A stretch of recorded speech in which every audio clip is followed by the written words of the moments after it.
지난 한 주간 동안도 주 안에서 평안하셨습니까? 날씨가 많이 쌀쌀해졌죠. 늘 하나님의 선한 손길이 여러분과 함께하기를 소망합니다. 오늘 다시 성경을 읽다 37번째 시간 말라기입니다. 구약 성경의 마지막 성경이죠. 이 말라기 선지자를 끝으로 하나님께서는 약 400여 년 동안 더 이상 선지자를 보내지 않죠. 그 다음에 이제 보내신 분이 세례 요한, 그리고 예수 그리스도가 이 땅에 오는 이 일들이 이제 역사 가운데서 일어나게 됩니다. 오늘 37번째 시간 말락인데 나의 사자, 여호와의 사자라는 뜻입니다. 주일 설교를 통해서 몇 번 말씀한 그런 교훈의 말씀이기 때문에 오늘은 그렇게 많은 시간을 하지는 않겠습니다. 말라기서를 들어가기 전에요. 저희들이 말라기서가 끝나면 중간에 저희들이 빼먹고 통과한 성경들이 몇 권 있죠. 그것이 역사서 중에서 에스라, 느헤미야, 에스더인데 이거는 12월 동안, 아이고 맨 마지막은 잘못됐네요. 12월 동안 저희들이 함께 하겠습니다. 12월 4일 그리고 12월 12일 그리고 12월 18일에 이 역사서 세 권을 하게 되고요. 그 다음에 이제 욥기, 시편, 잠언, 전도서, 아가까지 이렇게 되는데 요게 시가서죠. 요 시가서는 내년 1월 그리고 2월까지 이렇게 진행하도록 하겠습니다. 그리고 이제 끝나면 신약 성경에 들어가기 전에 저희들이 많이 안 다루기는 하는데 이 신구약 중간기가 있습니다. 예, 아까 말씀드렸듯이 말라기서를 끝으로 하나님께서는 선지자를 보내지 않으셨는데 그럼 그 한 400년 동안 하나님께서 무엇을 하셨는가 역사를 통해서 한번 쳐다보는 것입니다. 그때 하나님께서 하신 그 위대한 일들이 나오게 되고 요 400여 년의 이 신구약 중간기를 잘 이해하면 이제 이스라엘 역사라든지 예수님이 오시게 된 배경, 그 문화적인 어떤 상황들 이런 것들을 이제 조금 살펴볼 수 있습니다. 우리가 역사 속에서 배웠던 그 그리스 헬라 문화, 그 다음에 알렉산더 이런 사람들이 이제 그때 등장하게 되죠. 그리고 이제 2025년 3월부터 신약 성경을 저희들이 함께 하게 됩니다. 그러니까 다시 성경을 일단은 약 2025년이 다 갈 때쯤 되면 이제 마무리되고 한 2년 정도의 시간이 소요되는 것 같습니다. 이 표 우리가 자주 보았죠? 바벨론에게 포로고 1차, 1차, 2차, 3차로 포로로 잡혀갔고 귀환도 1차, 2차, 3차 귀환 돼 있죠. 그리고 말라기는 여기 맨 마지막에 있습니다. 이 말라기하고 같이 연관했을 때 3차 귀환한 느헤미야하고 연결되게 되죠. 그래서 이 느헤미야 때 어떤 배경들, 어떤 상황들이 말라기하고 많이 연관되게 됩니다. 저희들이 내년에는 느헤미야 성경을 주일날 말씀으로 택해서 준비하고 있기도 합니다. 여하튼 이제 말라기를 보면서 오늘도 조금은 느헤미야 성경을 찾아볼 것입니다. 그러니까 말라기, 그 다음에 느헤미야 이 같은 동시대적 인물이기 때문에 이때 당시의 시대 상황이 비슷합니다. 좋은 상황일까요? 안 좋은 상황일까요? 예, 조금 이따 알아보기로 하고요. 그 다음에 이제 이 400여 년에 약 400여 년에 그 중간기 이렇게 이어지게 됩니다. 오늘은 말라기입니다.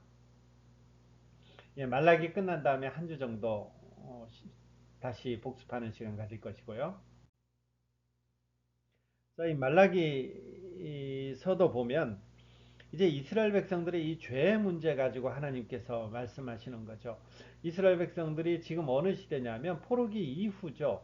그러니까 포로에서 돌아오고 여기에 보면 성전에서 제사 지내는 이런 부분으로 봐서는 이스라엘 백성들이 포로 이후에 돌아와서 성전을 재건한 이유가 되는 거죠. 스룹바벨 성전이요. 2차 성전이. 성전을 재건했으면 그쪽에서 하나님 앞에 예배 잘 드려야 되는데 이게 약 100여 년 정도 이상 이렇게 지나가다 보니까 이스라엘 백성들이 다시 여전한 죄가 그들을 좌우하고 있는 것이죠. 느헤미야서를 보면 더 많이 나오죠. 이들이 어떤 죄가 있습니까 했을 때 안식일을 범하고 이방인과 결혼하고 제사장들이 타락하는 거죠. 이런 내용들은 느헤미야서에 자세히 등장하게 되죠. 그 다음에 이 말라기에서도 보면 계속 나오는데 껍데기만 있는 예배, 예배가 등장하죠. 예배, 이게 조금 있다가 저희들이 조금 더 설명할 겁니다. 예배가 무너지게 되고요. 11조와 재물을 사취하는 이런 일들이 일어나게 되죠. 지금의 11조와 그때의 11조는 지난번에 설교도 한번 했지만 조금 내용이 다릅니다. 여하튼 이제 율법으로 제정된 11조와 재물들을 사취하게 되는 이런 일들이 일어나는 거죠. 그래서 이때 당시에 하나님께서 얼마나 심각하게 마음을 표현했느냐면요. 1장 10절, 너희 중에 성전문을 닫을 자가 있었으면 좋겠다. 엄청난 표현이죠. 왜요? 하나님의 백성은 하나님 앞에 예배드려야 되고 그 예배하는 것이 일상이어야 되는데 그 예배드리는 성전문을 닫을 자가 있었으면 좋겠다라는 거죠. 왜 그런가요? 그들이 하나님 앞에 나와서 예배드립니다. 이렇게 하는데 그들의 삶은 엉망이고 그들의 예배도 엉망이기 때문에 그렇습니다.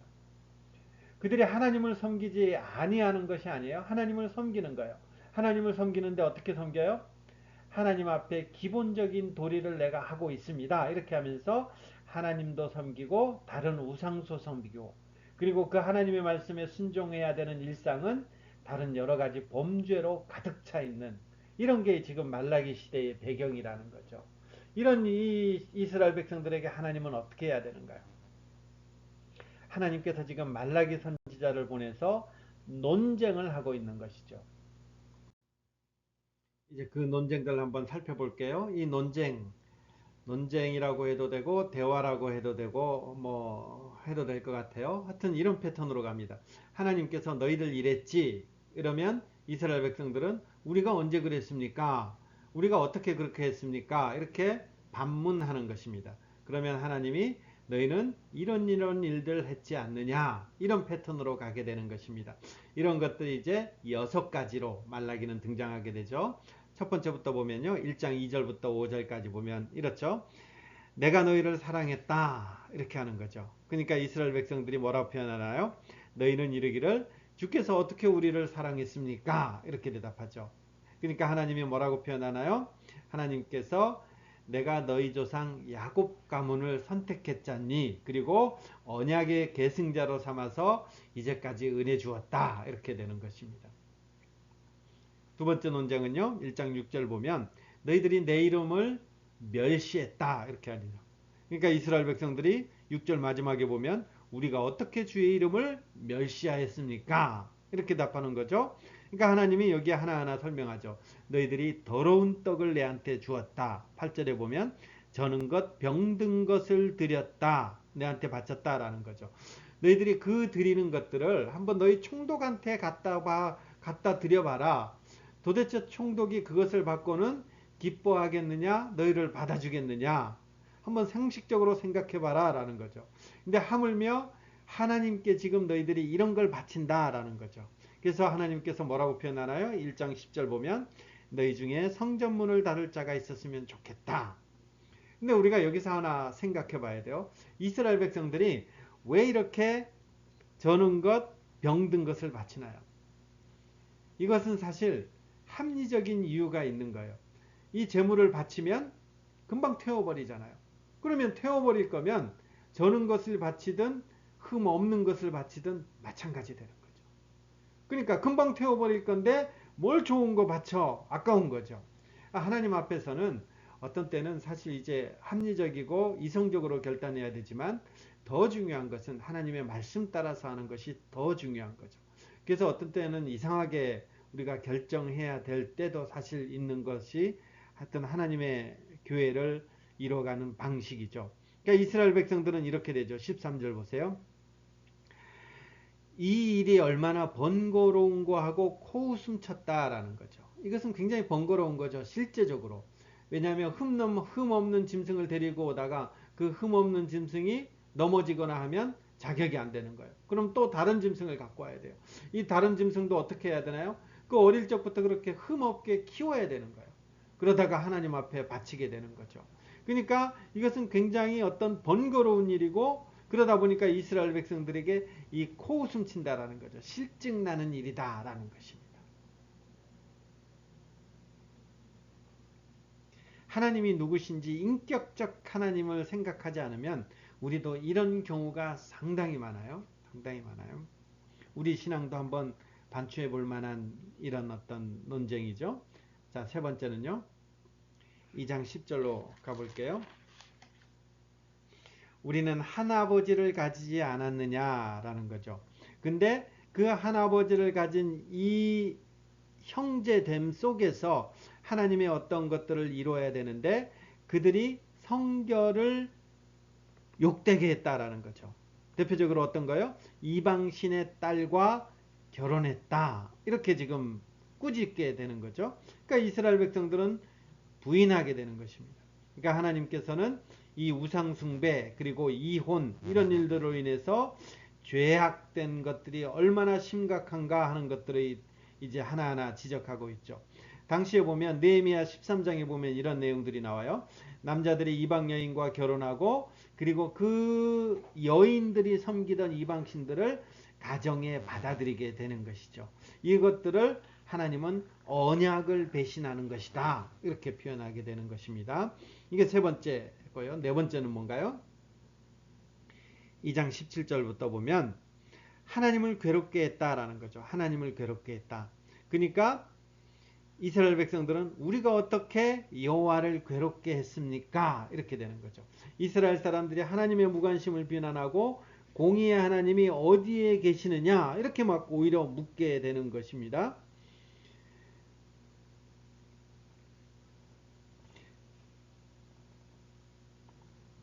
하나님은 지금 이스라엘 백성들이 악을 행하고 이런 것들을 보면서 이것은 하나님을 괴롭게 하는 것이다. 지금 이렇게 말하는 거죠. 이것은 우리 시대 가운데서 마찬가지예요. 우리가 하나님 앞에 범죄할 때에 하나님은 그 일로 인해서 괴로워하는 것입니다. 근데 이스라엘 백성들은 뭐라고 표현하나요? 우리가 언제 괴롭게 해드렸습니까? 라고 이렇게 표현하면서 오히려 반문하게 되는 것이죠. 그들이 부패, 불의 성행하는데 하나님은 아무것도 하지 않으시는 분 아닙니까? 이렇게 하는 거죠. 여기에 하나님의 기가 막힌 답변이 나오죠. 하나님께서 여호와의 날을 준비하고 있다. 그리고 주의 사자, 이게 말라기라는 뜻인데 주의 사자를 보내실 것이다. 그리고 그날이 되면 모든 백성들을 다 정결케 하는데 오직 신실한 자들만 주의 백성으로 남을 것이다. 이 주의 날 개념이 등장하는 것입니다. 이거는 선지서들 우리가 보면서 소선지서 12권 하면서 계속 나와 있죠. 여호와의 날. 그날은 어떤 날인가요? 모든 죄를 다 정결케 하는 심판의 날이 되는 거죠. 한편으로는 하나님의 남은 자들을 회복시키는 구원의 날 되는 것이죠. 이 네 번째 논쟁에서 바로 이 얘기를 꺼내게 됩니다. 3장 1절부터 읽어보시면요. 다섯 번째요. 하나님이 이스라엘 백성들에게 돌아오라. 그렇기 때문에 너희는 돌아오라. 이렇게 말씀하죠. 그러니까 이스라엘 백성들은 어떻게 돌아갈 수 있습니까? 이렇게 묻는 것이죠. 이 뉘앙스는 여러 가지로 생각해 볼 수 있어요. 그들이 하나님 앞에서 다시 돌아가고 싶은 마음을 표했다라고 생각할 수도 있는데 그 다음 이런 상황들을 보면 약간은 좀 이렇게 비아냥까지는 아니더라도 우리가 어떻게 하면 돌아갈 수 있는데요? 뭐 이런 개념 되겠죠. 어떻게 돌아갈 수 있느냐 이렇게 물으니까 하나님께서 그들의 이기심을 지적하면서 온전한 11조 드려라 이렇게 되는 거죠. 그들이 하나님 앞에 온전한 11조 드리지 않음으로 말미암아서 성전이 황폐해지고 하나님의 허락하신 그 율법이 망개졌다 이렇게 표현하는 것이죠. 마지막 여섯 번째요. 3장 13절부터 18절까지죠. 사람들이 하나님을 비난하면서 그분을 섬기는 게 헛되다 이렇게 말하는데 행악하며 교만한 자들이 성공하는데 하나님은 아무것도 하지 않으신 것 같습니다. 이렇게 지금 이스라엘 백성들이 말하죠. 그러자 하나님께서는 말라기에서 처음으로 직접 말씀하시는 것이 아니고 이스라엘의 신실한 남은 자들에 대한 짧은 이야기를 통해서 설명하는 것이죠. 그래서 그 하나님은 그들을 일종의 기념책에 기록하는데 이들이 주님을 경외하고 함께 모여 하나님을 높이고 하나님을 어떻게 섬길지 이렇게 논하며 고민하는 자들인데 하나님께서는 이들을 기념책에 기록해 주신다라는 것입니다. 그리고 이 책을 읽고서 하나님의 성품, 그 하나님의 약속들을 기억할 자들이 있을 것이다. 하나님은 이 날을 예비해 놓고 계시다. 이렇게 마지막으로 말씀하는 것입니다. 자, 이 내용을 한번 보시면 6가지 논쟁을 보시면 지금 무슨 생각을 드나요? 약간 일관된 것이 있죠. 하나님께서 나는 너희들을 사랑하고 너희들은 이렇게 이렇게 했지만 이렇게 하면 이스라엘 백성들은 우리가 어떻게 그 하나님이 어떻게 그렇게 했습니까? 하고 반문을 제시하는 것입니다. 그들은 하나님에 대해서 전혀 몰랐고 하나님에 대해서 하나님의 사랑을 경험하거나 고백하지 못하는 것입니다. 요새 우리가 아침에 호세아서를 읽고 있죠. 호세아서 오늘부터 시작인데 한번 잘 읽어보시기 바랍니다. 오죽 이스라엘 백성들이 타락했으면 그, 그 음탕한 여인 고멜을 가정에 들이면서 이스라엘 백성들을 적나라하게 묘사하고 있죠. 지금 이스라엘 상황이 어떤 상황이라는 거예요. 그 예수님의 가늠한 여인을 만났던 그 사건이 있죠. 가늠한 여인은 돌로 쳐 죽여야 되는 것입니다. 그게 그 당시의 법입니다. 그러니까 지금 이스라엘 백성들은 돌 맞아 죽을 상황, 극단적인 상황 그 가운데 놓여져 있기 때문에 하나님께서 호세아 선지자를 통해서 극단적인 상황으로서 예를 들어서 설명하고 있는 것입니다. 근데 거기에 답이 뭔가요? 이스라엘 백성들이 돌아올 수 있나요? 돌아올 수 없죠. 그럼 어떻게 하나요? 하나님께서 그 일을 이루신다. 호세아 선지서를 통해서 그 말씀을 드러내고 있지 않습니까? 오늘도 이 논쟁을 보면서 무슨 생각이 드나요? 하나님이 아무리 사랑을 주어도 이스라엘 백성들은 모르는 것입니다. 이제 이스라엘 백성들의 답이 없는 것입니다. 그럼 하나님께서 어떻게 해야 되나요? 이 이스라엘 백성들에게 답은 이스라엘 백성 속에서 찾는 것이 아니라 하나님 쪽에서 찾아 나갈 수밖에 없는 것이죠. 그 방법이 이제 등장하게 되는 것입니다. 그 방법이 뭐냐? 말라기 4장을 통해서 등장합니다. 여호와께서 정하신 어떤 날을 얘기하는 것입니다. 용광로 불같은 날, 그 다음에 내가 정한 날, 크고 두려운 날을 얘기하는 것입니다. 이 날을 주어서 내가 이것을 해결하겠다라는 것입니다.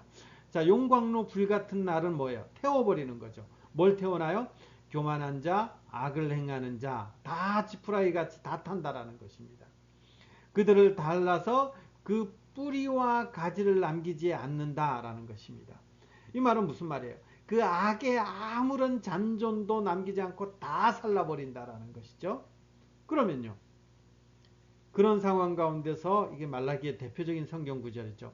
내 이름을 경외하는 너희에게는 공의로운 해가 떠올라서 치료하는 광선을 비추리니 너희가 나가서 외양간에서 나온 송아지 같이 뛰리라. 이 치료한다라는 말을 들어서 이제 어떤 치유의 은사 이런 쪽으로 많이 말씀하는데 이것은 그 말씀을 하는 것이 아니죠.